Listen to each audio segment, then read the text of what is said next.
ஒரு பணக்கார லேடி இருந்தா. அவளோட லைஃப்ல ஒரு ஆணை கூட டச் பண்ணது கிடையாது. அவ ஒரு நாள் கடவுளோட கைடன்ஸ் படி ஏர்போர்ட்டுக்கு போயிருந்தா. அங்க ஒரு புவர் காய் செக்யூரிட்டி செக் பண்ணும்போது சடன்லி அலாரம் சவுண்ட். கார்ட்ஸ் எல்லாருமே சரவுண்ட் பண்ணிட்டாங்க. ட்ரெஸ் ரிமூவ் பண்ணுங்கன்னு ஆர்டர் போட்டாங்க. அப்போ அவன் பாடி ஃபுல்லா ரொம்ப தழும்புகளா இருந்துச்சு. எல்லாருமே ரொம்ப ஷாக் ஆகிட்டாங்க. ஆனா அந்த பணக்கார லேடி அந்த தழும்புகளை பார்த்தோன்னே இவன் தான் என் ஹஸ்பண்ட்னு முடிவு பண்ணான். ஆனா அவன் சாரி என்னால முடியாது, எனக்கு ஆல்ரெடி ஃபியான்சி இருக்கான்னு ரிஜெக்ட் பண்ணிட்டு போயிட்டான். இவளுக்கு ரொம்பவே ஷாக் ஆகிடுச்சு. அவனை ஃபாலோ பண்ண சொல்லி ஆர்டர் போட்டிருந்தா.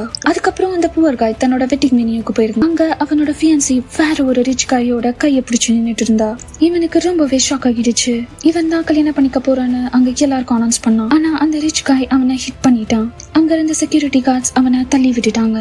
அவன் ரொம்பவே உடைஞ்சு போயிருந்தான். ரொம்பவே கோவப்பட்டான். அந்த டைம்ல தான் ஒரு ஷாக்கிங்கான இன்சிடென்ட் நடந்துச்சு. அவன் அடி வாங்கின மூமெண்ட்ல அந்த பணக்கார லேடி வெட்டிங் ட்ரெஸ்ஸோட வந்தா.